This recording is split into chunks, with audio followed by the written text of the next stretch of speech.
We having fun? Yeah. Fun? Yeah. Okay. Okay. So this is another old one, sort of like 6 months old. This poem's called Dear Nicolas. Woo! Thank you. And it's kind of taken from something. I actually started writing this poem like 2 years ago, and I don't know, I kind of forgot about it, and then I came back to it, and it had new significance for me. It's about Nicholas Hughes, who was Ted Hughes and Sylvia Plath's son, and he committed suicide 2 years ago, like his mother before him. So I saw that in the news, and a lot of times poetry teachers tell you to look in the news for inspiration, so I did. Yeah, okay.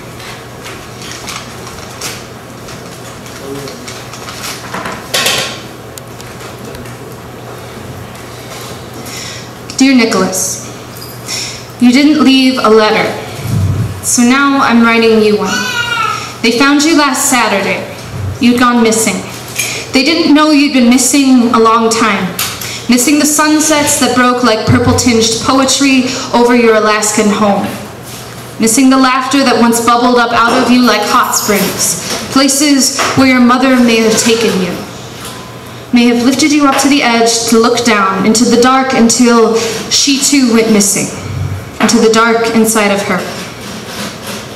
That then surfaced on her face. It was like birthmarks, bone structures, bruises, which now surface on yours. They always said you looked just like her.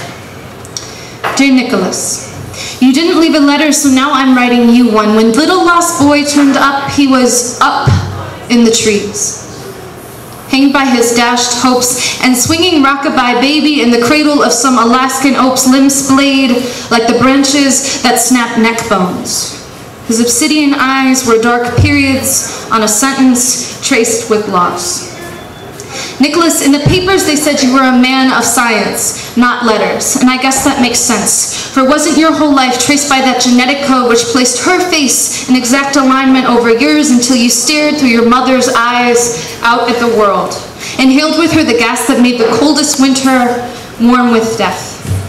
I wonder if after that you ran away from words, as if the spindling fingers of the alphabet had turned the oven knob themselves, as if her loveless legacy was pressed in letters addressed just to you. Drift off the page until they stained your hands with the words of her last poem to you, saying, baby, baby, the pain you wake to is not yours.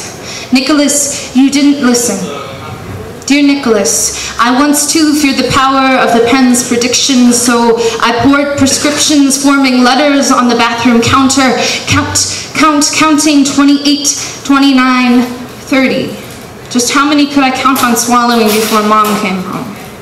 How many to stifle the broken language that kept coming, rising, stealing out of my throat, screaming, I have no words for the dark in me. I have no language for the woolen weights of loneliness that seem to swallow all my light. I have no tongue to taste the tears that flow from my bloodline. For the aunt who shot herself in Kentucky, for the father who too dabbled in the art of counting pills. We all shook with the heat of that black embrace that squeezed our lungs, compressing, crushing until sadness wasn't deep enough, until breath wasn't light enough, until even words hurt. Nicholas, I no longer hide from letters. I pillage their paragraphs looking for the history that spills like ink trails holistically through my veins, and find those words that punch holes in my endless night like spaces in between words. I write my own letters, phrases, lines, sentences, poetry. I mail them to the boys who hide their train track trails, trudging around their wrists because they have no words for the boys they love. To the girls who measure closet heights to see how long the noose should be. To the middle-aged women and in ripples to oceans with their tears as they fill their pockets with stones. Nicholas, I am with you now. As the midnight bids farewell to that forest, I write letters to you now.